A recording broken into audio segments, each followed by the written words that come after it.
video we're going to go over the playback of the Paramount NVR and DVRs. So here you have your live view. If you go to the start button in the bottom left hand corner and choose playback, it will automatically populate all cameras that are connected to the unit.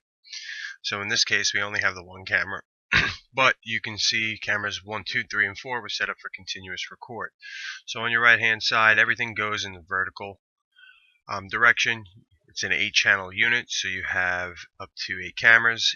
The 8-channel TVI unit will support one bonus IP camera, so that's why you do have the number 9 column there. So if you did have a IP camera connected, that's where the recording would show.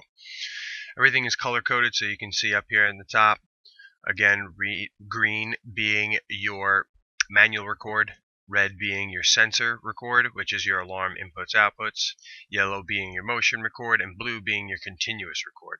So you'll see here camera 1 was set for manual record for a while, then it has some motions that are the yellow, and then in between continuous record as well. Cameras 2, 3, and 4 were all set to continuous record. Now if I go ahead and expand this to 8 screens, if you use the zoom in, zoom out, it'll give you a finer tune on the recording. So again, when I'm zoomed out, down here at the bottom, you'll see it yellow and you can see slight hints of blue. So if I go ahead and zoom in, now it starts to break down and I can see where the motions were based on the continuous.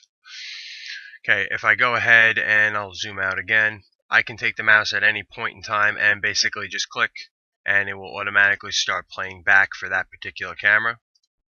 When you put the mouse over it, it will tell you the date and time as well. So if I did want to go ahead and change the date, instead of today, I can go ahead and hit the date button up here. You'll open up the calendar, and in the calendar, any day that's highlighted blue means that there is recorded information. So if I go ahead and choose the 14th and hit OK, it'll go ahead and push me to the 14th. And you can see that there was some recording done here. And so I'll go ahead and click along, and we're continuously moving down the scale. Now just to go over some of the buttons, you have your layout screen. So this just makes it full screen. By doing so, you get rid of all the controls on the left, and if you don't move the mouse, the bottom part will go away, and then it just prompts you full screen. I go ahead and hit that again, it brings back all my controls, and I have my single screen, my quad screen, and my 3x3 screen. The OSD, if I go ahead and toggle this, I can toggle this on and off. So that's basically just taking away the camera titles and the camera numbers. I have my stop button to stop any playback. I have my rewind button to rewind playback. Pause will pause it. And then I have my deceleration and acceleration here. So this is just basically my fast forward and my rewind. So the unit will play back up to 32 frames, and if I click a camera full screen, you'll see here that it does fast forward. Now if I drop this back down to normal playback, the next 2 buttons I have here are my plus and minus 30 seconds. So basically by doing so, it just jumps ahead either 30 seconds or it will jump back 30 seconds from the live view itself.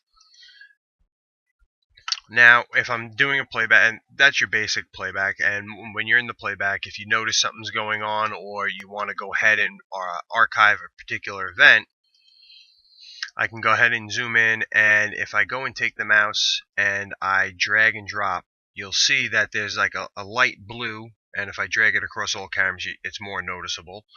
But that's saying that I can go ahead and set this as my backup time. So if I do, while I'm reviewing and playing back video, if I notice something's going on or I don't want to go back into the search just to export video, I can come here, highlight the clip, and it'll tell me my start and end point. So let's just go ahead and do it there. And again, if I drag it across all cameras, it'll do multiple cameras or at least just one.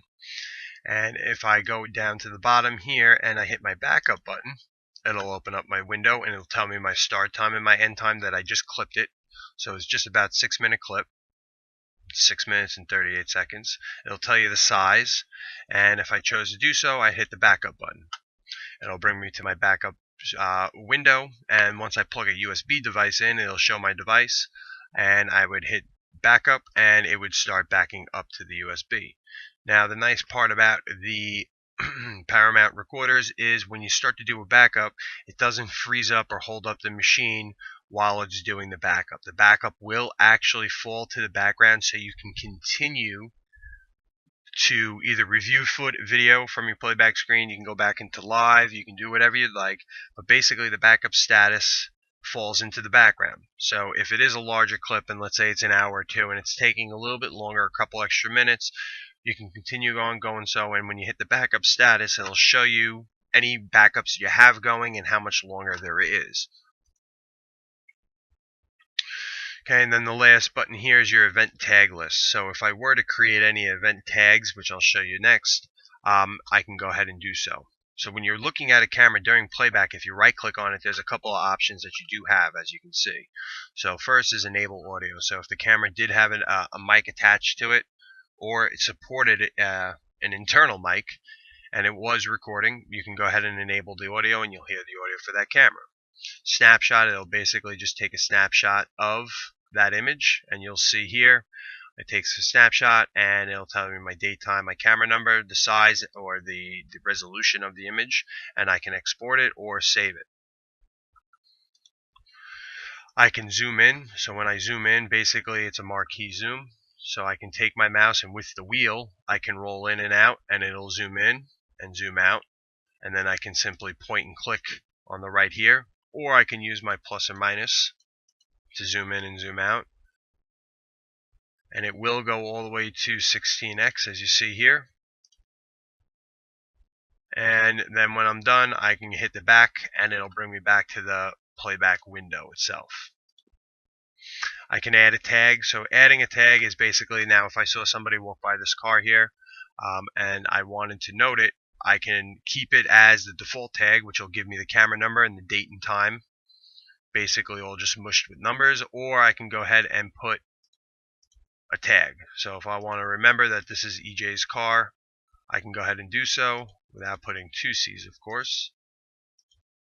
Hit enter, and now my tag is created. So when I mentioned before about the event tag list, if I come in here and I go to my tags across the top, here's my tag. So now this is saved in here, and I can go ahead and create the tag. When I go and click on any tags I created, if I went and moved to another camera and I said, okay, I want to go back and see this, or now the police have arrived and they say, okay, well, let me see when somebody came up to the car, I created a tag, I can just open the event tag window, double click on the tag, and it'll bring me right back to that particular event. So it makes it easier for searching. So you're basically just bookmarking independent moments while playing back.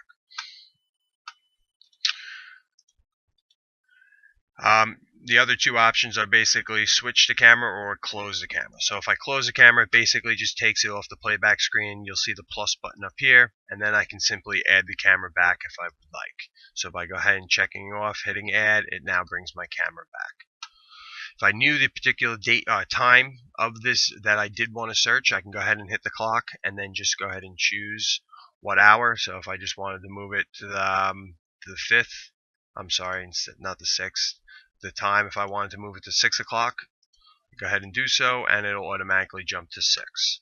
So you have your date up in the top right, your time right below that, your cameras there, you have your playback controls here. It will show you your vertically all the record for that camera. You can zoom in and out to see it at a closer scale or a full scale of 0 to 2400 hours, and by highlighting and dragging, you can just automatically go ahead and set a backup for a particular camera and hit the backup button. It'll tell you how long.